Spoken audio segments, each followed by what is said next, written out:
నమ్ముకున్న కుటుంబానికి మన మధ్యలో లేనటువంటి దివంగత మహానాయకులు రాజశేఖర రెడ్డి గారి కుటుంబానికి ప్రత్యేకంగా తోడుగా ఒక కుడి భుజంగా ఈ రాష్ట్రంలో ఉన్న వ్యక్తి ఎవరంటే సామాన్యుడి దగ్గర నుంచి మేధావుల దాకా చెప్పుకునే పేరే విజయసాయిరెడ్డి గారు. పెద్దలు, గౌరవనీయులు, గురువర్యులు విజయసాయిరెడ్డి గారు మిమ్మల్ని అందరిని గురించి ఒక అంశాన్ని స్పష్టంతో పాటు ధైర్యంగా, ఎవడికి అదిరేది లేదు, బెదిరేది లేదు, కమాన్ ఛాలెంజ్, రాష్ట్ర రాజకీయాల్లో ఒక పెను తుఫానుగా వాస్తవాల వైపు ప్రయాణిస్తూ అట్టడుగు వర్గాల అభ్యున్నతిని కోరుకుంటూ వైఎస్ఆర్ కాంగ్రెస్ పార్టీ మేనిఫెస్టోను కూడా పేదలకే అంకితం చేసి ఈరోజు చేదు అనుభవం వచ్చినప్పుడు కూడా పేదల పక్షాన నిలబడాలని, అట్టడుగు వర్గాలని పైకి తీసుకురావాలని 75 సంవత్సరాల రాజ్యాంగ పరిపాలనలో పాలకులు ఫెయిల్ అయ్యారు, కానీ ప్రోగ్రెసివ్గా అంబేద్కర్ ఇచ్చిన రాజ్యాంగం మీద రాజ్యసభలో ప్రమాణ స్వీకారం చేసి ఈ రోజుకి అట్టడుగు వర్గాల కోసం పరితపిస్తున్నటువంటి ఒక నాయకుడి మీద కుట్ర పన్ని కుతంత్రాలతోటి చేసిన పన్నాగం ఏదైతే ఉందో, ఇది ఎక్కడో గాలిముండా కొడుకులు ఏదొస్తే అది రాసే విధంగా,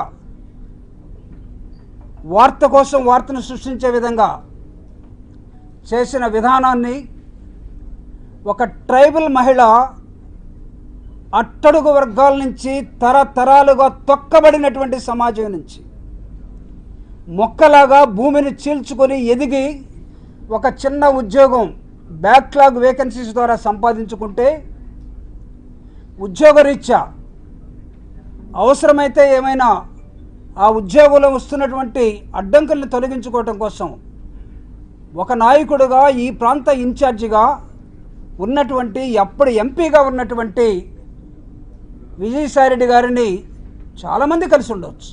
ఒకరేంటి, దానిలో పేదవాళ్ళు ఉంటారు, ఉద్యోగస్తులు ఉంటారు, పెద్దవాళ్ళు ఉంటారు, రకరకాల వ్యక్తులు. He is a public representative. ఒక మహిళకి, ఒక ట్రైబల్ మహిళకి వాళ్ళ కుటుంబంలో ఒక చిన్న సమస్య వస్తే ఆ కుటుంబ సమస్య మీద తన భర్త ఎక్కడో ఒక ఆఫీసులో అతను ఒక రిప్రజెంటేషన్ ఇచ్చుకుంటే దాన్ని పనికిమాలిన మనుషులు ఒక పెద్ద మనిషికి ఆపాదించి మీరు చేయాలన్న కుట్ర సూర్యుడి మీద ఉమ్మేస్తున్నారన్న సంగతిని మర్చిపోవద్దు. నిజం నిద్రలేసే లోపల అబద్ధం ప్రపంచం అంతా తిరిగి వచ్చిందట. అబద్ధానికి సంఖ్యలు వేయబోతున్నాం. అబద్ధాన్ని పాతాళలోకాలకి తొక్కాలనే మా ప్రయత్నం. అలాంటి అబద్ధాలు రాసే వాళ్ళకి ఒక హెచ్చరిక కూడా చేయదలుచుకున్నాం. ఆ హెచ్చరికని, జరిగినటువంటి ఘటనని, మనస్తాపం చెందినటువంటి ఒక పెద్ద మనిషి, నీతి నిజాయితీగా ప్రజల మధ్యనే నిరంతరం ఉండేటటువంటి ఒక నాయకుడు, అనేక మంది సమస్యల్ని తీర్చినటువంటి ఒక వ్యక్తిగా, పార్లమెంట్లో అనర్గళంగా ఉపన్యాసాలని ఇచ్చినటువంటి ఒక నాయకుడుగా, అవసరమైతే వీళ్ళని ఎక్కడికి ఏడ్చాలో అక్కడి దాకా ఈడ్చి తాట తీసే సమాధానాన్ని పెద్దలు విజయసాయిరెడ్డి గారు మీకు ఇవ్వబోతా ఉన్నాడు. అలిగేషన్ ఏంటి, ఎవడు చేశాడు, ఏం జరిగింది, కూలంకషంగా ఆయన మీ ముందు ఇప్పుడు మాట్లాడబోతున్నారు.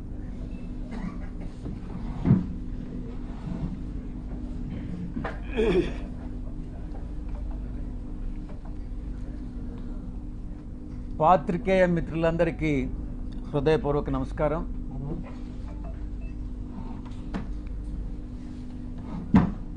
మొట్టమొదటిగా 2024 ఎన్నికలను చర్చించుకుందాం. ఒక పరిణామ క్రమంలో ఒక సిస్టమేటిక్గా ఎలా కుట్రలు జరుగుతున్నాయి అన్నటువంటి విషయాన్ని ఆకలింపు చేసుకోవాలి.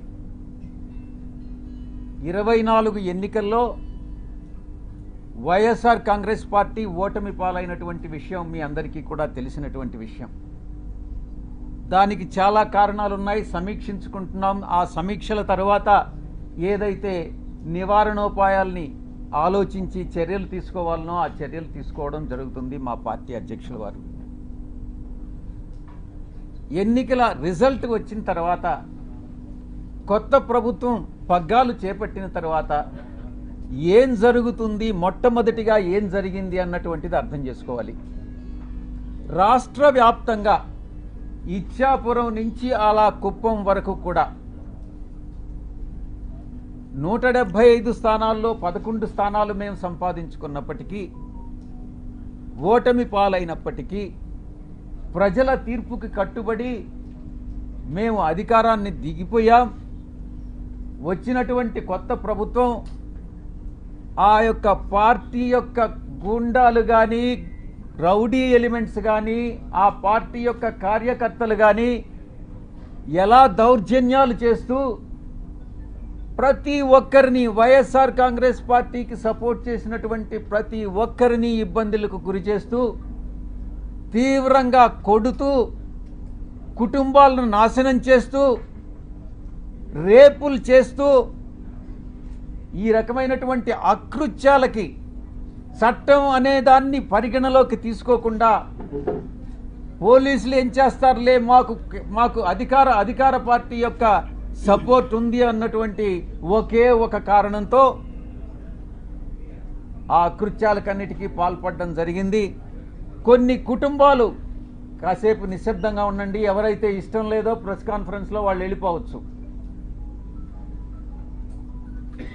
ఇలా కొన్ని ఊర్లలో ఉన్నటువంటి కుటుంబాలు ఊర్లు వేరే ప్రాంతాలకు తరలి వెళ్ళినటువంటి మనం పరిస్థితులు చూసాం. ఇంతటి దారుణమా ఇదా మీరిచ్చేటటువంటి ప్రజాస్వామ్యబద్ధమైనటువంటి పరిపాలన అని నేను ప్రశ్నిస్తా ఉన్నా. ఇప్పుడుండేటటువంటి అధికార పార్టీ ఎన్నికలకు ముందు ఎన్ని రకాలైనటువంటి హామీలు ఇచ్చింది ఒక్కసారి ఆలోచించుకోండి. సూపర్ 4 అనని, సూపర్ 6 అనని, మేము చట్టబద్ధంగా పరిపాలిస్తామనని, మేమేదో చట్ట వ్యతిరేకంగా పరిపాలించామనని, ఏది ఏమైనప్పటికీ ప్రజల తీర్పును శిరసావహించాం. ప్రజలందరూ కూడా గమనిస్తూ ఉన్నారు.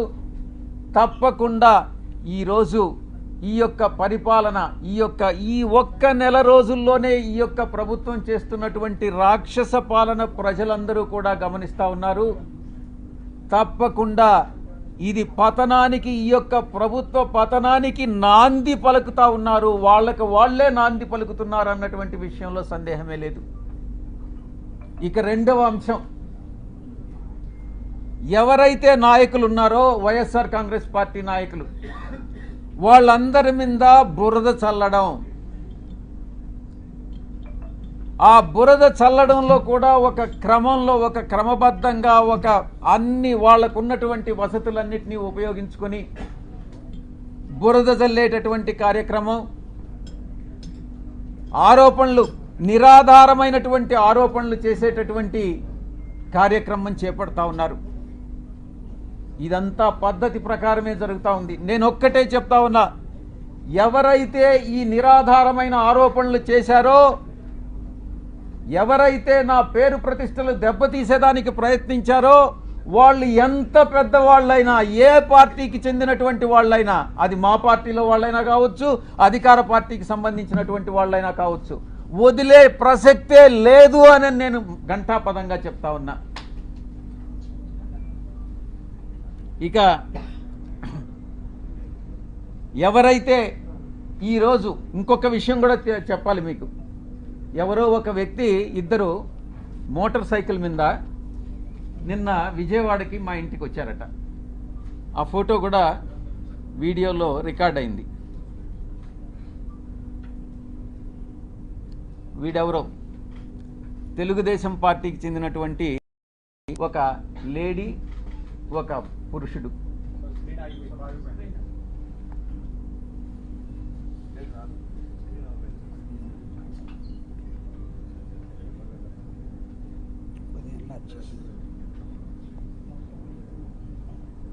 వీళ్ళు నేను ఒక్కటే చెప్తా ఉన్నా, వీడెవడో నాకు తెలీదు. వాడు ధైర్యంగా వచ్చి విజయసాయిరెడ్డి వాడు ఉండాడా ఇక్కడ, పారిపోయాడా అని అన్నాడంట. ఎక్కడికి పారిపోయాడు అని అన్నాడంట. వాడెవడో నాకు తెలీదు. వీడు డెఫినెట్గా తెలుగుదేశం గుండా అయి ఉంటాడు. ఆ గుండా వెనుక ఒక అమ్మాయిని కూడా తీసుకొచ్చాడు. నేను ఒక్కటే చెప్తా ఉన్నా, ఎవరైనా కూడా, నేను ఈరోజు ఇక్కడ వచ్చాను, నాకేం సెక్యూరిటీ లేదే, ఏ ఒక్క పోలీసు నా దగ్గరికి రాలేదే, నాకు పర్సనల్ సెక్యూరిటీ కూడా లేదే, నేను ధైర్యంగా వచ్చా. వీడెవడో టైం చెప్పి నువ్వు ఫలాని దగ్గరికి రా అని చెప్తే ధైర్యంగా నేను ఒక్కడనే వెళ్తా. ఈ రకంగా ఏదో వచ్చి నేను భయపెట్టేస్తాను, నేను కొట్టేస్తాను, చంపేస్తాను అని ఈ రకంగా భయపెడితే తాటాకు చప్పుళ్ళకు భయపడేటటువంటి వాడిని కాదు అని నేను చెప్తా ఉన్నా. పత్రికాముఖంగా చెప్తా ఉన్నా, వీడికే చెప్తా ఉన్నా. నువ్వు టైం చెప్పరా, నేను వస్తా, లేదా నువ్వు మా ఇంటికి వచ్చి వాడు విజయసాయిరెడ్డి గారు ఎక్కడ అన్నావు కదా, నువ్వే చెప్పు, మీ ఇంటి అడ్రస్ చెప్పు, నేను వస్తా, చూసుకుందామని అన్నటువంటి విషయాన్ని నేను చెప్తా ఉన్నాను. నేను దీన్ని బట్టి ఒకటే అర్థం చేసుకోవాలి, ఏ ప్రభుత్వం అధికారంలో ఉన్నా, ఏ కూటమి అధికారంలో ఉన్నా, మేము ప్రతిపక్షంలో ఉన్నా, భయపడే ప్రసక్తి లేదు. మళ్ళీ తిరిగి వైఎస్ఆర్ కాంగ్రెస్ పార్టీ 5 సంవత్సరాల కాలంలో మళ్ళీ అధికారంలోకి వస్తుంది. మధ్యంతర ఎన్నికలు కానీ వస్తే మళ్ళీ కూడా అధికారంలోకి వస్తుంది. ఎవరైతే తోక ఆడిస్తున్నారో ఆ తోక ఆడిచ్చే వాళ్ళందరినీ తిరిగి కత్తిరిస్తామని నేను పత్రికాముఖంగా చెప్తా ఉన్నా. ఇక బాబాసాహెబ్ అంబేద్కర్ గారు రాజ్యాంగాన్ని రూపొందించినప్పుడు రాజ్యాంగ రూపకర్త 4 స్తంభాల్ని నిర్మించారు. 1 పార్లమెంటు, 2 బ్యూరోక్రసీ, జ్యుడిషియరీ, ఆ తర్వాత మీరు 4th పిల్లర్ ప్రెస్. ఏంటి ఉద్దేశం, ఏంటి రాజ్యాంగంలో ఉన్నటువంటి ఉద్దేశం ఏంటి?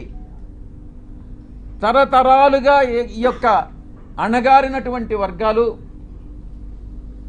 తరతరాలుగా వెనుకబడినటువంటి వర్గాలు, అది మనునీతి ధర్మం ప్రకారం కుల వృత్తుల వల్ల కావచ్చు, మరి ఏ ఇతర రీత్యా కావచ్చు, ఈ యొక్క అణగారినటువంటి వర్గాలన్నింటినీ కూడా పైకి తీసుకురావాలన్నటువంటి ఉద్దేశంతో రాజ్యాంగంలో ఈ యొక్క 4 స్తంభాలని నిర్మించి చట్టానికి లోబడి మీరు పని చేయండి అని చెప్పినటువంటి మహానుభావుడు బాబాసాహెబ్ అంబేద్కర్ గారు. అందుకే ఈ ఇన్స్టిట్యూషన్స్ అన్నీ కూడా మీకు మీ బాధ్యతలను గుర్తు చేస్తా ఉన్నా. మీడియాకి అంతరాలు లేనటువంటి సమాజమే మన ధ్యేయంగా ఉండాలి అన్నటువంటి చెప్పినటువంటి వ్యక్తి గొప్ప వ్యక్తి బాబాసాహెబ్ అంబేద్కర్ గారు. ఇక అణగదొక్కబడినటువంటి కులాలని ఒక షెడ్యూల్డ్ కులాలుగా పెట్టి, ఒక షెడ్యూల్లో పెట్టి వాళ్ళకి రిజర్వేషన్స్ పాటించమనని, ఆ బాధ్యతని గుర్తు చేయడానికే ఈ బ్యూరోక్రసీ, జ్యుడిషియరీ, ఈ యొక్క పార్లమెంట్ అన్నటువంటి దాన్ని ఆయన రూపొందించడం జరిగింది. దాంట్లో మీ పాత్ర కూడా ఉంది. ఈ రిజర్వేషన్స్ని పాటించేటట్టు ఈ యొక్క ఇన్స్టిట్యూషన్స్ అన్నీ చేయాల్సినటువంటి బాధ్యత మీ మీద కూడా ఉంది. ఈ సందర్భంగా మీరు ఎలా గత 3 రోజులుగా మీరు ఏం ట్రోల్ చేశారు, మీరు ఏం టెలికాస్ట్ చేశారు అన్నటువంటి విషయం నేను వేరే చెప్పనక్కర్లేదు. ఎవరికి మీరు ద్రోహం చేసింది? ఒక ఆదివాసీ మహిళకి, ఒక ఆదివాసీ అధికారినికి ఒక్కసారి ఏదో లేనిది ఉన్నట్టుగా చిత్రీకరించి అవాస్తవాలని, ఆధారాలు లేనటువంటి వాటిని టెలికాస్ట్ చేసి ఘోరమైనటువంటి తప్పిదం చేసినటువంటి ఛానల్స్ ఒకటి, మొట్టమొదటిది మహాన్యూస్. నన్ను డిస్టర్బ్ చేయొద్దు. నేనంతా పూర్తి చేసిన తర్వాత నువ్వు ఏదైనా అడుగు, నేను చెప్పేదానికి సిద్ధంగా ఉన్నా. నువ్వు కూడా వంశీకృష్ణలాగా ప్రవర్తించొద్దు.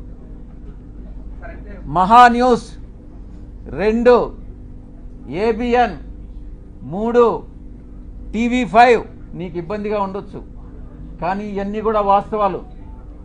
ఒక న్యూస్ని టెలికాస్ట్ చేసే ముందు దాని ఆధారాలు ఏంటి, ఎవరి మీద అయితే ఆరోపణలు చేస్తున్నామో ఆ ఆరోపణలు వాళ్ళతో చెకప్ చేసుకొని వాళ్ళ అభిప్రాయాలు తీసుకోవడం జర్నలిస్ట్ సాంప్రదాయాలకి శ్రీకారం చుట్టడం.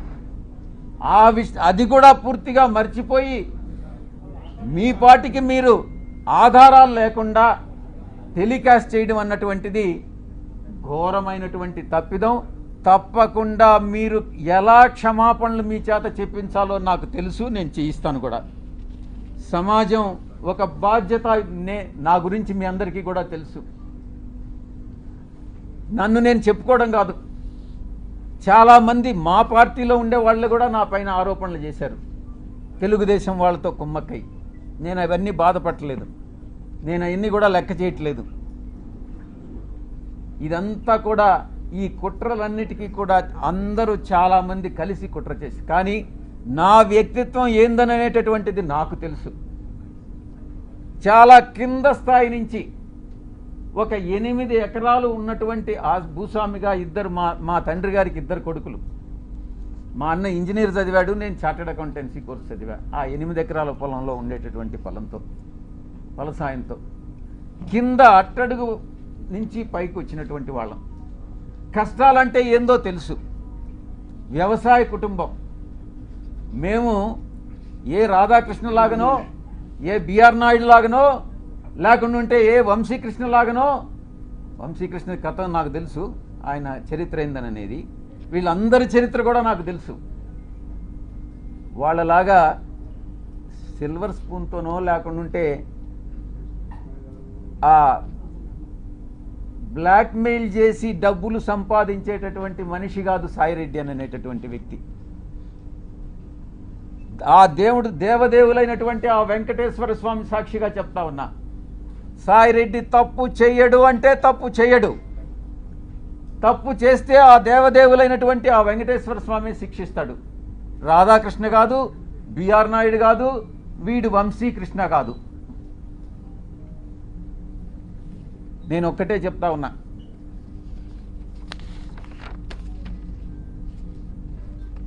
ఒక ఎంపీగా, బాధ్యతాయుతమైనటువంటి ఎంపీగా నా యొక్క బాధ్యతలను నేను నిర్వర్తిస్తా ఉన్నా. ఆ క్రమంలో సమాజాన్ని, అంతరాలు లేనటువంటి సమాజాన్ని తీర్చిదిద్దేదానికి నా వంతు కృషి నేను చేస్తా ఉన్నా.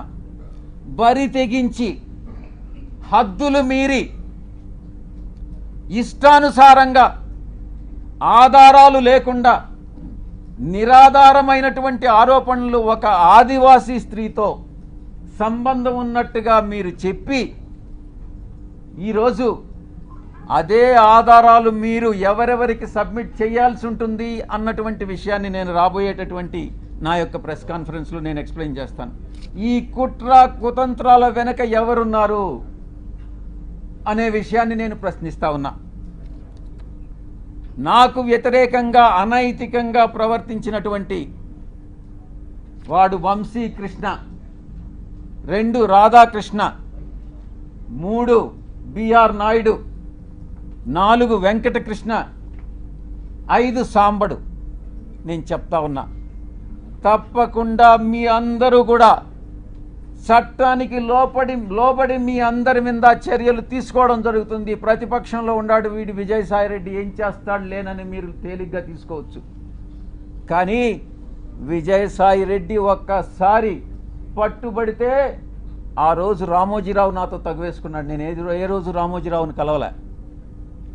ఒక్క సంవత్సరం రోజులు ట్విట్టర్ ద్వారా రామోజీరావుని నేను ఎదిరించా, వేధించా.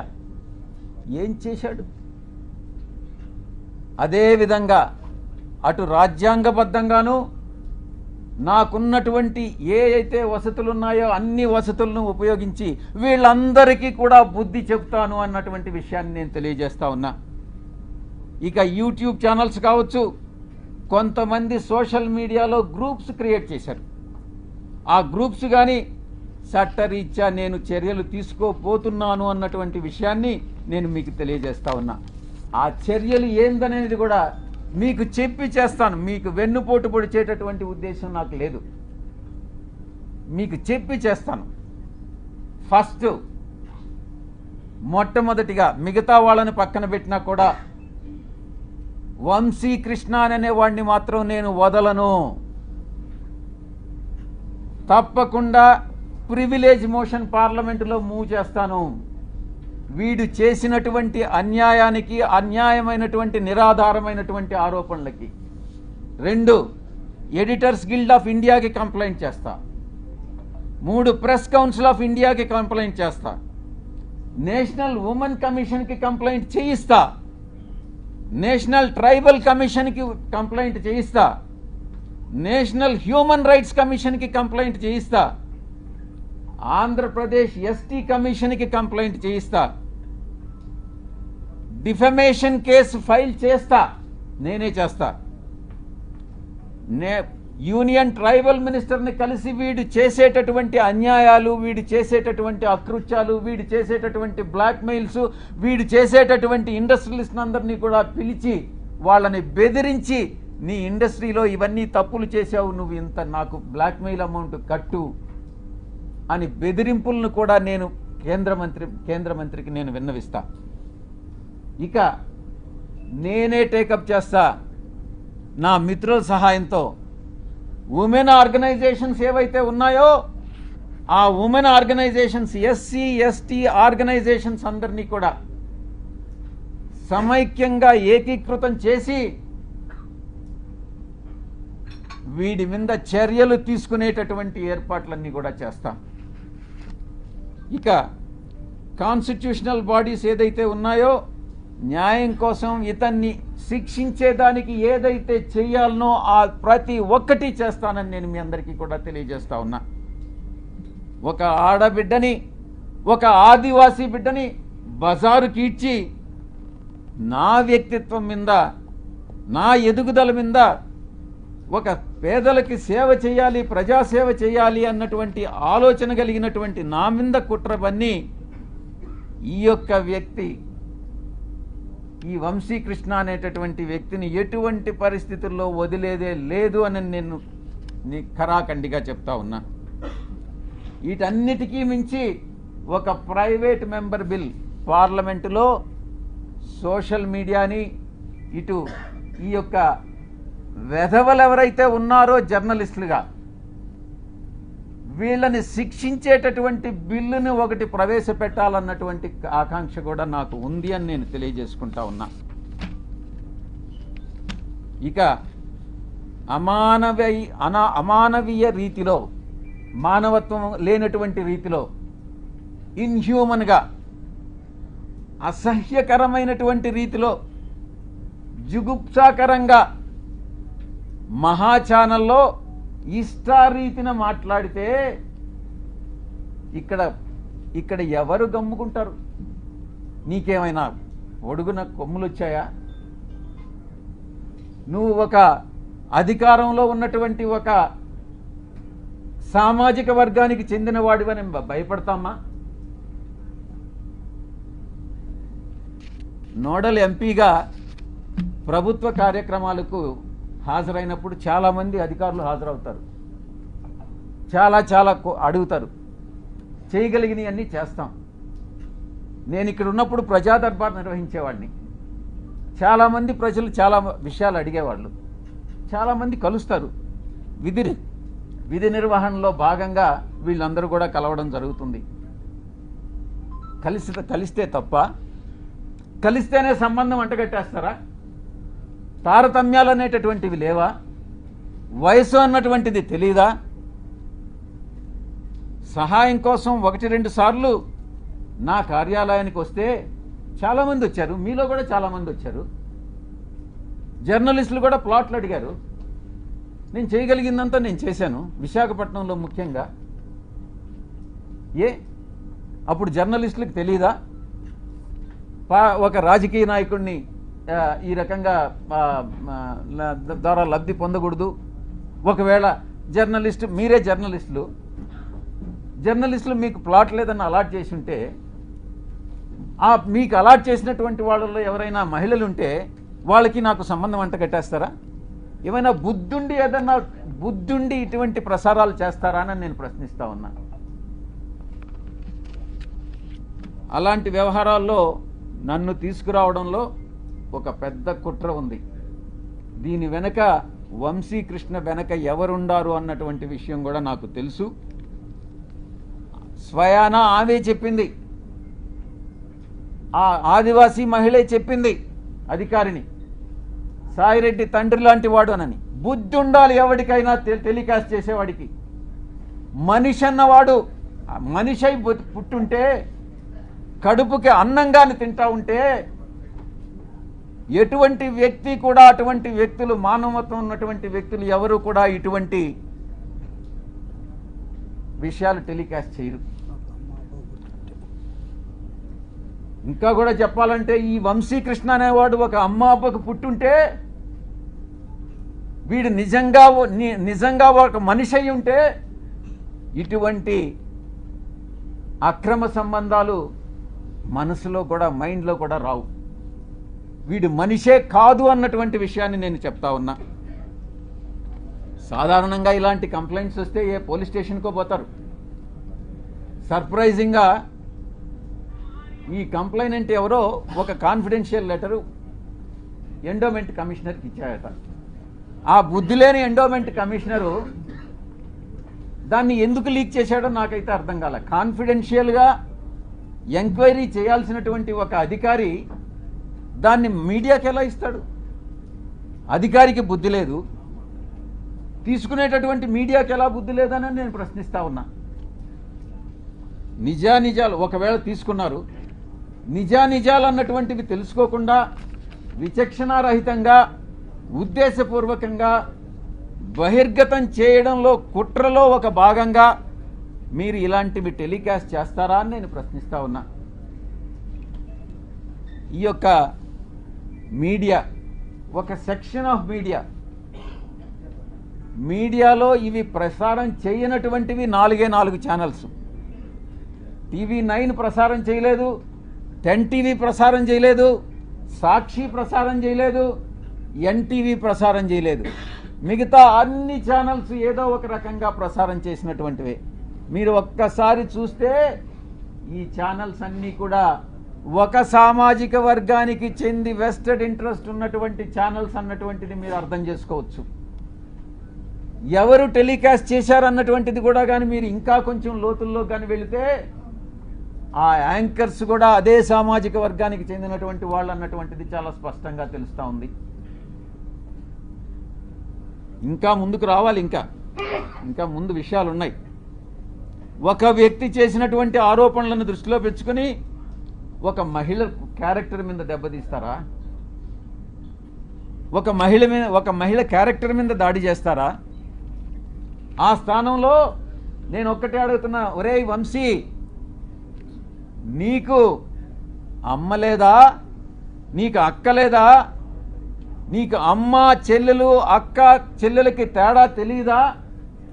మీ అమ్మ మీద, మీ అక్క మీద, మీ చెల్లెల మీద ఎవరైనా ఇటువంటి ఆరోపణలు చేస్తే నువ్వు నిజంగా మనిషి అయి పుట్టి నీకు చీము నెత్తురుగాని ఉంటే నువ్వు గమ్ముగా ఉంటావా అని నేను ప్రశ్నిస్తా ఉన్నా. వీడు డెఫినెట్గా సమాధానం చెప్పాలి ఈ విషయానికి. ఈ మారెళ్ల వంశీ అనేటటువంటి వాడు, ఆంధ్రజ్యోతి వెంకటకృష్ణ, TV5 సాంబడు, వాళ్ళ పుట్టుక మీదనే నాకు అనుమానం ఉంది. నేను ఈరోజు చెప్తా ఉన్నా పత్రికాముఖంగా, ఒరేయ్ మీ పుట్టుక మీదనే నాకు అనుమానాలు ఉన్నాయిరా. మీ తల్లిదండ్రులకి మీ తల్లిదండ్రులకి ఎవరైనా డిఎన్ఏ టెస్ట్ చేయించండి, మీరు కరెక్ట్గా పుట్టారా లేదా అని మిమ్మల్ని అడిగితే మీరు బాధపడతారా లేదా అన్నటువంటి విషయాన్ని ఒక్కసారి మీరు మిమ్మల్ని మీ మనస్సాక్షిని ప్రశ్నించుకోండిరా. అప్పుడు అర్థమవుతుంది మీకు మనసులో బాధ ఏందన్నటువంటిది. ఆరోపణలు చేయడం కాదు, బ్లాక్మెయిల్ చేయడం కాదు, డబ్బులు సంపాదించడం కాదు, మనిషి అయి పుట్టిన తర్వాత సమాజానికి సేవ చేయడం రా ముఖ్యం. మీలాగా డబ్బు సంపాదించుకొని మీ యొక్క స్వలాభం కోసం మీరు ఆనందాన్ని పొందడం కాదురా. ఈ యొక్క ఆవేదన అర్థం చేసుకోవాలి. నా యొక్క ఆవేదన నేను ఒక్కటే అడుగుతా ఉన్నా, ఇదేనంటరా మీ జర్నలిస్టిక్ విలువలు? ఇదేనా మీ జర్నలిస్టిక్ విలువలు? ఇక వంశీ విషయానికి వస్తాం. వీడికి బ్లీచింగ్ పౌడర్కి, టాల్కమ్ పౌడర్కి, లేకుండా ఉంటే ఇంకొక కోకైన్కి తేడా తెలియదు. వీడిని అసలు సమాజంలోనే వీడి టాల్కమ్ పౌడర్ అంటారు వీడిని. నేను ఒక్కటే అడుగుతున్నా, ఒరే వంశీ, జర్నలిస్ట్ అనే దానికి ఒక స్పెల్లింగ్ చెప్పరా నువ్వు కరెక్ట్గా. ఎక్కడో చదువు పేరు లేని వాడివి, చదువు లేని వాడివి, విజ్ఞానం లేని వాడివి, ఇంగిత జ్ఞానం లేనటువంటి వాడివి, మీడియాలో చొరబడి అందరినీ మోసం చేసి మిగతా వాళ్ళందరినీ కూడా ఏకంగా ఛానల్ యాజమాన్యంలోకి వచ్చి నువ్వు సాగిస్తున్నటువంటి అరాచకాలు ఏదైతే ఉన్నాయో, నువ్వు చేస్తున్నటువంటి బ్లాక్మెయిల్ ఏదైతే ఉందో, అది సభ్య సమాజం తల ఉంచుకునేలా మీ తల్లిదండ్రులకు తెలిస్తే, మీ అక్క చెల్లెళ్ళకి తెలిస్తే వాళ్ళు కూడా తల వంచుకుంటారు రా వంశీ. ఇది నీ యొక్క పరిస్థితి. ఒక్కసారి మీ ఛానల్లో పనిచేసేటటువంటి మీ యొక్క మహిళా ఉద్యోగుల్ని ఒక్కసారి అడిగి చూడు, నీ గురించి ఏమనుకుంటున్నారనేటటువంటి విషయం, నీ వెనక ఏమనుకుంటున్నారనేది ఒక్కసారి తెలుసుకోరా. వంశీ డిబేట్లు కూడా చూస్తూ ఉన్నాం. అది జబర్దస్త్ అన్నటువంటిది చాలా అగ్లీగా ఉంటుంది. దానికన్నా ఇంకా హీనంగా ఉంటాయి వీడి డిబేట్స్. ఒక్కసారి డిబేట్లపై నువ్వే ఫీడ్బ్యాక్ తీసుకో. నీ డిబేట్ల మీద నీకు అసలు ఒక్క ఓనామహాల్ రానివాడివి నువ్వేం జర్నలిస్టు రా వంశీ. తల్లికి కూతురికి, చెల్లెలకి పెళ్ళానికి తేడా తెలియని స్థాయిలో ఒక మహిళకి అంటగట్టి ఆరోపణలు చేసి డిబేట్ చేస్తావంటరా వంశీ అని నేను ప్రశ్నిస్తా ఉన్నా. ఒకటి వంశీ, నీకు పిల్లలు లేరా? నీకు కొడుకులు కూతుళ్ళు లేరా? డెఫినెట్గా ఉండాలనుకుంటా, మగపిల్లలు ఉండాలనుకుంటా, ఆడపిల్లలు లేరు. వీడికి కూతుళ్ళు కానీ పుట్టుంటే అప్పుడు తెలిసుండేది వీడికి బాధ ఏందని అనేటటువంటిది. ఆ కూతుళ్ళ మీద ఎవరైనా ఆరోపణలు చేసుంటే అప్పుడు తెలిసుండేది ఈ వంశీ అని అనేవాడికి బాధ ఏందని అనేటటువంటిది. అప్పుడు ఆ పిల్లల పైన ఇప్పుడు నీకు కొడుకులు ఉన్నారా? నీ కొడుకులా కాదానని ఎవరైనా డిఎన్ఏ టెస్ట్ చేయించమని నన్ను అడిగితే నువ్వు బాధపడతావా లేదా అని నేను ప్రశ్నిస్తా ఉన్నా. ఇక సాంబడు గురించి తెలుసుకోవాలి. సాంబడు కాసేపు అయిపోవచ్చింది, కాసేపు నిశ్శబ్దంగా ఉండండి వెనుకుండేటటువంటి వాళ్ళు, లేకుంటే ఇక్కడికి వచ్చి స్టేజ్ మీద మీరే మాట్లాడండి, నేను కూడా వింటా. సాంబడి గురించి చెప్పుకోవాలనంటే సంధ్యా శ్రీధర్ రావుని అడగాలి. నాకంటే ఎక్కువ ఆయనే చెప్తాడు. వీడి పెట్రోల్ బంకుని ఎలా దోచేసింది, ఎవరిని లోపరుచుకొని అడుక్కునే స్థాయి నుంచి ఆడంబరం స్థాయి వరకు ఎలా వెదిగాడు వీడి సాంబడు, సంధ్యా శ్రీధరే ఎక్కువ బాగా చెప్తాడు. ఇక ఏబిఎన్ డిస్కషన్లో చేసేటటువంటి వెంకట్ గాడు ఉన్నాడు. వీడు ప్రముఖ సినీ దర్శకేంద్రుడు దగ్గర పనిచేసే ఒక అమ్మాయిని సైట్ కొట్టి జర్నలిస్ట్ కాలనీలో ఆ అమ్మాయికి కూడా సైట్ కావాలని అక్రమంగా ఆ జాబితాలో పేరు పెట్టించి ఆ తర్వాత ఈటీవీలో ఉద్యోగం పోగొట్టుకున్నటువంటి వాడు వీడు వెంకట్ అనేవాడు. వీళ్ళందరూ కూడా జర్నలిస్టులు, తెలుగు జర్నలిస్టు ప్రమాణాలు పాటించేటటువంటి గొప్ప జర్నలిస్టులు. ఇది ఆ తెలుగు జర్నలిజం యొక్క కథ. కనీస నైతిక విలువలు, మానవ సంబంధాల మీద అవగాహన లేనటువంటి వాళ్ళు జర్నలిస్ట్ ముసుగులో వీళ్ళందరూ కూడా బ్లాక్మెయిలర్స్ని నేను కొన్ని ప్రశ్నలు అడగదలుచుకున్నా. మూడే 3 ప్రశ్నలు. ఒరే వంశీ, నువ్వు జవాబు చెప్పు. క్యారెక్టర్ అసాసినేట్ చేయడానికి ఎందుకు ప్రయత్నిస్తున్నావురా అని అడుగుతా ఉన్నా. 2, నీ క్యారెక్టర్ని ఎవరైనా ఇబ్బంది పెడితే నువ్వు చూస్తూ ఊరుకుంటావా అని ప్రశ్నిస్తా ఉన్నా. ఎలాంటి ఆధారం లేకుండా నీ పేరుని ఎవరో మహిళతో లింక్ చేసి DNA టెస్ట్ చేయమని అడిగితే నువ్వు గమ్ముకుంటావా అని ప్రశ్నిస్తా ఉన్నా. ఈ 3 ప్రశ్నలకి నువ్వు సమాధానం చెప్పరా, నువ్వు నిజంగా జర్నలిస్ట్ అయితే? మనమందరం కూడా నాగరిక సమాజంలో ప్రజాస్వామ్య దేశంలో జీవిస్తున్నాము అన్నటువంటి స్పృహ నీకు ఉందా అని ప్రశ్నిస్తా ఉన్నా. అసత్యమైనటువంటి అమానవీయమైనటువంటి ప్రసారాలని వేగవంతం చేసే అవకాశం ఉన్నటువంటి ఈ రోజుల్లో కనీస విచారణ లేకుండా ఎవరు నిజంగా ఈ యొక్క ఇన్ఫర్మేషన్ కరెక్టా కాదా అన్నటువంటిది కూడా తెలుసుకోకుండా తిరిగి టెలికాస్ట్ చేయడం శిక్షార్హమైనటువంటి నేరం అని నీకు తెలియదా? అయినా నువ్వు చదువుకోలేదు, నీకేం తెలియదని నాకు తెలుసు, అయినా నీకు నేర్పిస్తా ఏం చేయాలన్నటువంటిది. దీన్ని ప్రజలు హర్షించరు అని నేను తెలియజేస్తా ఉన్నా. ఇక ఇంకొక విషయం కూడా నేను మీకు చేయదలుచుకున్నా. గతంలో ఒక 2.5 సంవత్సరం కిందట అప్పట్లో రామోజీరావు మీద కోపం వచ్చి నేను కూడా ఒక ఛానల్ స్టార్ట్ చేయాలని నేను ఒక నిర్ణయం తీసుకున్నా. అది ఓపెన్గా కూడా అనౌన్స్ చేశాను. కానీ కొన్ని కారణాల వల్ల మా అధ్యక్షులు నువ్వు అనవసరంగా లాస్ అయిపోతావన్నా, ఎందుకు మన ఛానల్ ఉంది కదా అని అంటే మళ్ళీ గమ్మైపోయా. కానీ ఈరోజు నిర్ణయం తీసుకున్నా, అరే వీడు దేనికి పనికిరానటువంటి వాడు ఈ వంశీ అనేటటువంటి వంశీగాడు ఛానల్ స్టార్ట్ చేయంగా ఒక ఎంపీగా ఉండి సమాజంలో ఒక పలుకుబడి ఉండి ఒక మంచి సేవ చేయాలన్నటువంటి దృక్పథం ఉన్నటువంటి నేను ఛానల్ స్టార్ట్ చేయలేనా? ఇన్ని రోజులు నేను ఎందుకు కాలయాపన చేశానన్నటువంటి తపన ఈరోజు నాలో మొదలైంది. తప్పకుండా ఛానల్ స్టార్ట్ చేస్తాను. మళ్ళీ నిర్ణయం తీసుకున్నా. ఈసారి ఎవరు చెప్పినా కూడా వినేది లేదు. ఛానల్ ప్రారంభం చేసి తీరుతా అతి త్వరలో. వీళ్ళందరి దుశ్చర్యలు ఈరోజు ఏదైతే ఈ యొక్క కుల ఛానల్స్ ఉన్నాయో, కుల పత్రికలు ఉన్నాయో, వీళ్ళందరినీ కూడా ఎండగడతాను అని నేను పత్రికాముఖంగా తెలియజేసుకుంటా ఉన్నా.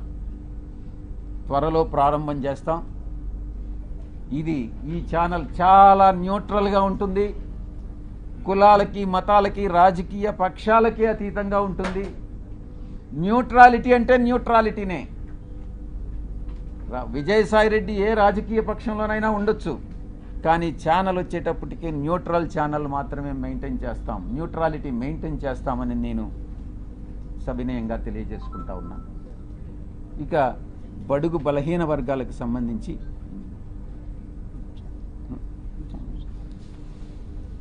మా వైఎస్ఆర్ కాంగ్రెస్ పార్టీ, మా పార్టీ అధ్యక్షులు ఎప్పటికీ ఇప్పుడు గతంలో ఎప్పుడు కూడా బడుగు బలహీన వర్గాల అప్లిఫ్ట్మెంట్ కోసం పనిచేస్తాం. తప్పకుండా రాబోయేటటువంటి 5 సంవత్సరాల కాలంలో 2029 ఎన్నికల్లో మేమే అధికారం కైవసం చేసుకుంటాం. ఈ యొక్క ప్రభుత్వం చేస్తున్నటువంటి తప్పులన్నీ కూడా స్టార్ట్ అయినాయి. ఇచ్చినటువంటి హామీలు నెరవేర్చలేనటువంటి పరిస్థితి. ప్రతి వారం, ప్రతి నెల కూడా కొన్ని వేల కోట్ల రూపాయలు అప్పు చేసేటటువంటి పరిస్థితి. మేమేదో వచ్చేస్తాం, అధికారంలో వచ్చేస్తే పొడి చేస్తాం, అభివృద్ధి చేస్తాం, మేము మీకన్నా ఎక్కువ మేము సంక్షేమ పథకాలు ఇస్తామని వచ్చినటువంటి పార్టీ అధికారంలోకి నెల రోజుల్లోనే తెల్లముఖం వేసుకున్నటువంటి పరిస్థితి. కాబట్టి నేను ఒక్కటే చెప్తా ఉన్నా, ఇది ఒక అంతానికి, ఈ ప్రభుత్వ అంతానికి ప్రారంభం మొదలైంది. కాబట్టి మ్యాటర్ ఆఫ్ టైం, మనం వెయిట్ చేస్తాం. ఇంకా కూడా తప్పులు చేస్తారు, తప్పులు చేసే అవకాశం ఉంది. వేసే ప్రతి అడుగు కూడా ఈ ప్రభుత్వం తప్పు చేస్తూ ఉంది. ప్రతిరోజు బెదిరిస్తారు. సాయిరెడ్డి అక్కడేదో వేకెంట్ సైట్ని ఆక్రమించేశారంట. నువ్వు తీసుకో, సాయిరెడ్డి కానీ సైట్ ఆక్రమించుంటే నువ్వు తీసేసుకో. నేను కాదనట్లేదు కదా. సాయిరెడ్డి ఏదో అక్కడ గోడ కట్టేశాడంట. నేను ఏదైనా చేస్తే ప్రజల సౌకర్యార్థం చేశాను కానీ నేను ఏది కూడా స్వార్థం కోసం నా కోసం చేయలేదు.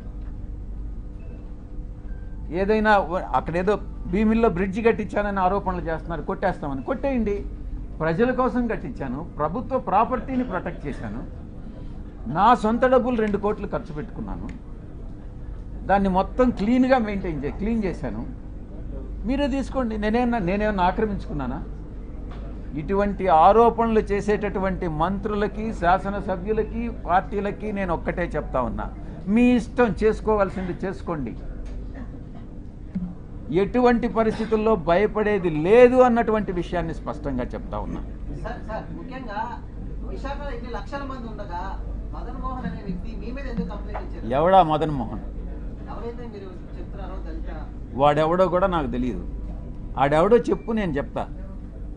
సార్ ఇంత ప్రెస్ మీట్ లోని అదే మదన్ మోహన్ అనే అతను మీ లెటర్ లోని మీ పేరు ప్రస్తావించారు, కానీ మీరు ఎక్కడ ఆ వ్యక్తి మీద ఒక మాట అసలు మీకు పరిచయం గతంలో ఏమైనా ఉందా లేదా? ఒకటి సార్, ఇక్కడ డైరెక్ట్ గా ఎంపీ విజయ్ సార్ మెన్షన్ చేశారు సార్ పేపర్ లో. అంటే నేను ఒకటి చెప్తా, నెక్స్ట్ మీడియాకి అదే నేను చెప్పేది వినవే. ఒక్కొక్క ప్రశ్న అడగవయ్యా. నీ పేరేంది? రామకృష్ణ శ్రీనివాస్. నువ్వు కూడా వంశీకృష్ణ లాగానే ఉండవే. వంశీకృష్ణ కన్నా ఎక్కువ. చూడు, వాడే ఆ మదన్ మోహన్ అనేవాడు ఈయన చెప్పాడే, ఆ మదన్ మోహన్ అనేవాడు వంశీకృష్ణ మీద ఆరోపణలు చేస్తుంటే ఇదే రకంగా రియాక్ట్ అవుతారా? నేను ఒక్కటే చెప్తా ఉన్నా, silence please, silence please, silence please. అక్కడ మన వాలంటీర్స్ ఎవరు ఉంటే ఆపండి అమ్మా, అక్కడ ప్లీజ్ మాట్లాడుతుందని చెప్పండి. మాట్లాడాలంటే బయట పోయి మాట్లాడుకోండి. సార్ ఒక్క నిమిషం సార్, నేను ఒకటే చెప్తా ఉన్నా, శ్రీనివాస్, మీ వంశీకృష్ణ కూడా చెప్పు, ఇదే మహిళ మీద ఏదైతే ఆరోపణలు చేశాడో మీ వాడు వంశీకృష్ణ గాడు, అదే మహిళ కమ్మ సామాజిక వర్గానికి చెందిన మహిళ అయితే ఈ ఆరోపణలు చేస్తాడా నేను ప్రశ్నిస్తా ఉన్నా. చెప్పు. నేను చెప్పా. రెండో విషయం, ఈ మదన్ మోహన్ అనేవాడు నన్ను ఎన్నిసార్లు కలిశాడు? ఈ మదన్ మోహన్ అనేటటువంటి వాడు నా దగ్గరకు వచ్చి 2 సార్లు స్కాలర్షిప్ దేనికోసమో 2 సార్లు వచ్చాడు. చాలామంది వస్తుంటారు, మీరు కూడా వచ్చారు, ప్లాట్ల కోసం వచ్చారు. నేను చేయగలిగింది చేశా, అదే రకంగా వాడికి చేశాను. మదన్ మోహన్ అనేటటువంటి వాడు సాయిరెడ్డి మీదనే ఎందుకు కంప్లైంట్ చేశాడు అని అంటే, దానిలో ఆంతర్యం అర్థం చేసుకోలేనటువంటి అమాయకుడు అంటవయ్యా శ్రీనివాస్ నువ్వు. మీ వంశీగాడిని అడుగు, వాడు చెప్తాడు బాగా దీనికి సమాధానం, నేను కాదు చెప్పాల్సింది. మదన్ మోహన్ అనేవాడు వంశీగాడిని అప్రోచ్ అయ్యాడా లేదా, ఎందుకు అప్రోచ్ అయ్యాడు, వాళ్ళిద్దరి మధ్యన ఉండేటటువంటి అండర్స్టాండింగ్ ఏంది అన్నటువంటిది మీ వంశీగాడిని అడుగు, చెప్తాడు. Right, next. ఆరోపణలు వచ్చిన తర్వాత ముందు ఫస్ట్ ఏం జరిగిందని నాకే తెలీదు, నాకు సంబంధం లేనటువంటి విషయం. నాకన్నా ముందు మీకే తెలిసింది ఏం జరిగిందని అనేది. ఆ తర్వాత అర్థం చేసుకొని ఆధారాలు సేకరించి దాని మీద రియాక్ట్ అయ్యేదానికి 3 రోజులు పట్టింది. 3 రోజులు కాకుంటే 4 రోజులు పట్టొచ్చు. ఎవరైనా తమరు ఏ ఛానల్ నుంచి కొంచెం పైకి లేచి మాట్లాడితే బాగుంటుంది. సార్ మీకు శాంతి గారికి ఎలాంటి పరిచయం ఉంది? సార్ మీకు శాంతి గారికి ఎలాంటి పరిచయం ఉంది? 2016లోనే ఆమె మీరు ఢిల్లీ తీసుకెళ్లారు అనేది ఒక ఆరోపణ మీ మీద. నీకు నీ పేరేంది? ఉదయ్ సార్ నా పేరు. ఉదయ్, నీకు నాకు ఏం పరిచయం ఉంది? ఎన్నిసార్లు కలిసాం చెప్పు, నువ్వే చెప్పు. చెప్పరా బాబు, అవునా సార్? అలాగే నువ్వు ఎన్నిసార్లు మన ఇద్దరం కలిసాం చెప్పు, నిజం చెప్పు. నువ్వు అంటే నా మీద ఆరోపణ లేదు సార్. లేదు, ఆరోపణలు చేస్తే వస్తాయిరా బాబు. నువ్వు ఎన్ని గంటలు కలిసాం? నువ్వు నేను ఎన్నిసార్లు కలిసాం చెప్పరా బాబు. మనం కలవలేదు కదా, ఇప్పుడు కలిసాం కదా, ఇంక 2 సార్లు కలుస్తాం కదా, 4వసారి ఆరోపణలు చేస్తాం. మన ఇద్దరం గే అని చెప్పి ఎవడన్నా అంటే ఏం చేస్తారా బాబు?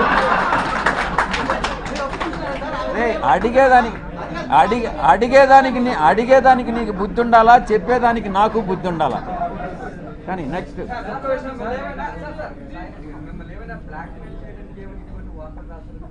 వాడిని అడుగు, వంశీకృష్ణ గారిని అడుగు, చెప్తాడు. నిజాలు ఏందనేది వంశీకృష్ణ గారిని అడుగు. నేను వాడిని పార్లమెంట్కి ఈడుస్తా, ప్రివిలేజ్ కమిటీకి ఈడుస్తా, వాడి మీద కేసులు పెడతా. ప్రతి క్షణం సాయిరెడ్డి అనే వాడిని నేను ఎందుకు కలిపెట్టానా అని జీవితంలో వాడు పశ్చాత్తాపపడేటట్టు చేస్తాను అని నేను మీ అందరి ముందు చెప్తా ఉన్నా. ఒక్క విషయం సార్, సాయిరెడ్డి గారికి వంశీకృష్ణ గారికి వ్యక్తిగత తగాదాలు, భూ తగాదాలు వాడెవడో నాకు వంశీ అనే వాడెవడో నాకు తెలియదు. నేను ఇంతవరకు వాడిని కలవలేదు. వాడిని కలవాలనే ఉద్దేశం నాకు లేదు. నా మీద ఆరోపణలు చేశాడు. నేను వాడిని డెఫినెట్గా చట్ట ప్రకారం, నేను చట్టానికి అతీతంగా నేనేం చేయను. వాడిని డెఫినెట్గా చట్ట ప్రకారం వాడి మీద చర్యలు తీసుకోబడతాయి. వాడు ఎట్ట చేస్తాడా ఈ వంశీ గారు?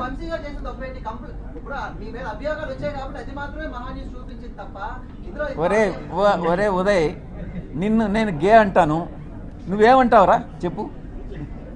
నేను ఆరోపణ చేశాను నీ మీద. అవునరా, నీకే పుట్టాడని నమ్మకం. అది రెడీ, తీసుకురా, పోయి తీసుకురాపోరా, నీ సర్టిఫికేట్ తీసుకురాపో. నెక్స్ట్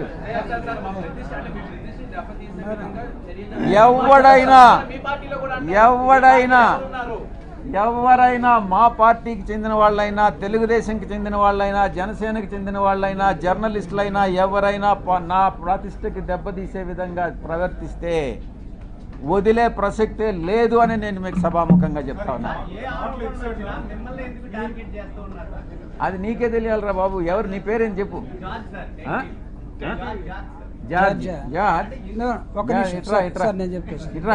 ముందుకు రా సార్. ఒక్కసారి సార్, నేను చెప్తానండి. George, here is a small clarification. George and Srinivas, ఆ లెటర్లో ఎంపీ విజయసాయిరెడ్డి పేరు ఉందని అడిగే అన్నావు కదా. టెలికాస్ట్ చేసే ముందు కనీసం ఆ వ్యక్తితోటి దాన్ని క్లారిఫై చేసుకోవాలన్నటువంటి అది ఏదో అంటారు కదా, ఇంగిత జ్ఞానం. జర్నలిజంలో మీరు ఎప్పుడు స్టోరీ తీసుకోవాలి? You have to approach. అంటే ఒక లెటర్ ఎవడో చిల్లరగా రోడ్డు మీద ఎవడో యునానిమస్ లెటర్ రాసేస్తే దాన్ని తీసుకుని మనం పోయి వేసేసుకుంటామా? అంటే మీరు పేరుంది కాబట్టి మేము రాసామని అంటే, మేము వేసామంటే అంటే ఇది కరెక్టా? ఎవడైనా సరే, రేపు నీ మీదైనా, నా మీదైనా, ఇంకొకటి మీదైనా సరే, అంటే పేరుంటే వేసేస్తారా? అంటే మీరు స్టోరీలు రాస్తే మేమందరం బురద కడుక్కుంటూ ఉండాలనా? బాగా మీరు పేడంతా మాకు, మీ పశువుల దగ్గర ఉన్న పేడంతా తీసుకొచ్చి మాకు పూసేస్తే మేము కడుక్కోవడం కోసం రోజు ఒక బిందె నీళ్ళు పెట్టుకొని ఉండాలి ఇక్కడ. క్లారిఫై చేసుకోరా? క్లారిఫై చేసుకోరు. దీన్ని చెప్పండి నాకు. నువ్వు ఎలా అడుగుతావు అసలు ఉదయ ఆ ప్రశ్న? ఎలా అడుగుతావు? కాదు సార్, నిన్న ఆ మేడం, ఆ officer, she has given clear cut answer. మీరు కావాలంటే తీసుకోండి. మీరు ఎవరైతే అక్యూజ్ చేశారో, ఎవరైతే ఒక లేడీని, ట్రైబల్ లేడీని బోన్లో నిలబెట్టారో, ఆవిడ్ని ఆత్మహత్య చేసుకునేదాకా మీరు ఎవరైతే తీసుకొచ్చారో, ఆ కుటుంబ పరువు మర్యాదల్ని మీరు ఎవరైతే తీసేశాడో, ఆవిడిచ్చినట్టు సమాధానం చూడండి. నా భర్త అతను మదన్మోహన్, నువ్వు చెప్తున్న అతను ఎవరో, వాళ్ళ బంధువులు, ఆ కుటుంబానికి కుదరలేదు. అరే పాపం పవన్ కళ్యాణ్ కూడా, ఒరే బాబు నా కర్మరా, నాకు కుదరలేదంటే వదిలేశారు కదా. చాలామంది ఎందుకు చేసుకున్నామంటే పాపం ఆయన్ని, నా కర్మరా బాబు నాకు కుదరలేదన్నారు. వాళ్ళు కూడా కుదరలేదేమో. కుదరకపోతే ఉద్యోగం చేస్తుంది. Yes, you're a journalist now, you attended this meeting. నేను ఎవరు అడుగుతాడు ఎందుకు అటెండ్ అయ్యావని? She is an employee, MP. According to the protocol, she has to come and explain everything. వీటికి ఒక మాట చెప్పాలా? రే బాబు ఉదయ్, నేను ఎప్పుడు ఎంపీ అయ్యాను రా చెప్పు. నేను ఎప్పుడు ఎంపీ అయ్యాను? నువ్వు చెప్పు. నువ్వు అడిగావు కదా 2016 నుంచి పరిచయం అని. నేను ఎప్పుడు ఎంపీ అయ్యాను చెప్పు. ఊరికే నువ్వు కూడా ఆరోపణలు చేసేస్తే ఎట్రా చెప్పు బాబు. నీకు చెప్పాలి. నేను ఎప్పుడు ఎంపీ అయ్యాను అనేది కూడా తెలియకుండా ఆమె నన్ను 2016 మీట్ అయిందేనని నీకెవరు చెప్పాడు రా చెప్పు. నేను 2016 జూన్లో నేను ఎంపీ అయ్యా. అప్పుడు ఆయన చెప్తున్నాడు చూడు, నీకు అది కూడా తెలియదురా ఉదయ్, నువ్వు చిన్న పిల్లోడివి, నువ్వు మళ్ళీ లేనిపోని ప్రశ్నలు చేసేందుకు నువ్వు. విశాఖ కేంద్రంగా ఏది జరిగినప్పటికీ కూడా మీ మీద టార్గెట్ ఎందుకు చేస్తున్నారు అనేది ప్రశ్నించారు. అంటే ఏది అంటే అది ఆ పక్కన ఆంధ్రజ్యోతి శ్రీనివాస్ ఎక్కడ ఉన్నాడు? ఆ శ్రీనివాస్ ఒకడు, ఆ తర్వాత సివిఆర్లో ఒకడు ఉన్నాడు, వాడి పేరేందో మర్చిపోయాడు. ఈశ్వర్ చౌదరి అనేవాడు ఒకడు ఉన్నాడు, వాడు ఎక్స్ మహాన్యూస్ వాడు. ఈ మహాన్యూస్ అనేది ఇట్లాంటి ఛానల్ అన్నట్టుగా తెలుస్తూ ఉంది. ఆ తర్వాత ఇంకో ఇద్దరు ముగ్గురు నా పేర్లు మర్చిపోయినా. 2 సంవత్సరాలు అయింది ఇక్కడి నుంచి మీరు పంపించేసి నన్ను. శ్రీనివాస్, మీ వంశీ మనసులో ఏముంది, మీ ఇక్కడ ఉండే వాళ్ళందరి మనసులో ఏముంది నాకు తెలుసు.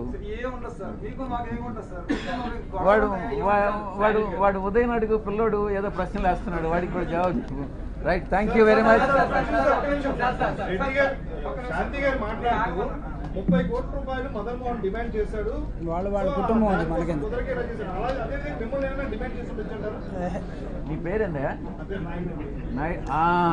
ఆంధ్రజ్యోతి నాయుడు కదా? Right, prime 9 Naidu. ఇప్పుడు ఎవరో ఏదో చంద్రబాబు నాయుడిని డిమాండ్ చేస్తే ఆ ప్రశ్న నన్ను అడిగితే ఎట్రా నాయన నాయుడు? ఇప్పుడు నాకు తెలియని అంశాల గురించి నన్ను ఎందుకురా ప్రశ్నిస్తావు? వాడెవడో డిమాండ్ చేశాడంట, వాడు ఎవరినో డిమాండ్ చేసినాడంట. ఇది నాకేం సంబంధం రా నాయుడు చెప్పు. నన్ను అడిగాడని చెప్పిందా? సరే, నువ్వు ఫస్ట్ నువ్వు ఆమె ఏం చెప్పిందో చూడరా నాయన బాబు.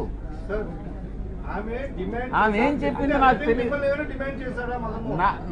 నాకు అర్థమయ్యేటట్టు, నాకు చదువు రాదురా వంశీకృష్ణలాగా. నువ్వు చెప్పు, నువ్వు అర్థమయ్యేటట్టు చెప్పు. ఎవరో తెలియదు అంటున్నారు. వాడు నన్ను 2 సార్లు కలిసి నేను గవర్నమెంట్ని మోసం చేయాలా, స్కాలర్షిప్ కావాలా నాకు అని 2 సార్లు దగ్గరికి వచ్చాడు. 2 సార్లు నేను చేయగలిగిన లెటర్ ఇచ్చిన. స్కాలర్షిప్ ఏంటంటాయా, ఇది అమెరికా పోతాడంటానని. అది కూడా రొటీన్గా అందరూ రకరకాల జనాలు వస్తుంటారు కదా, ఆ జనాలు వచ్చినట్టుగా వాడు వచ్చాడు. నేను అందులో చైర్మన్గా, కామర్స్ కమిటీకి చైర్మన్గా ఉన్నా. సరే, ఈవిని వాడు ఏదో ఆదివాసీ అంటున్నాడు. ఎస్సీ ఎస్టీ ఎవరికైనా అణగారిన వర్గాలకి ఎంకరేజ్ చేయాలని ఉంటుంది. సో అందరిలాగా లెటర్ ఇచ్చిన, అంతేగాని వాడికి నాకు ఎటువంటి సంబంధం లేదు. నాయుడు అర్థం చేసుకో. శ్రీనివాస్,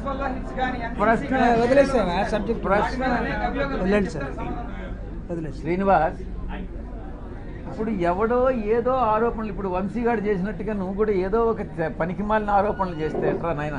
నువ్వు కూడా అర్థం చేసుకో. Thank you very much. Thank you. అందరూ భోజనాలు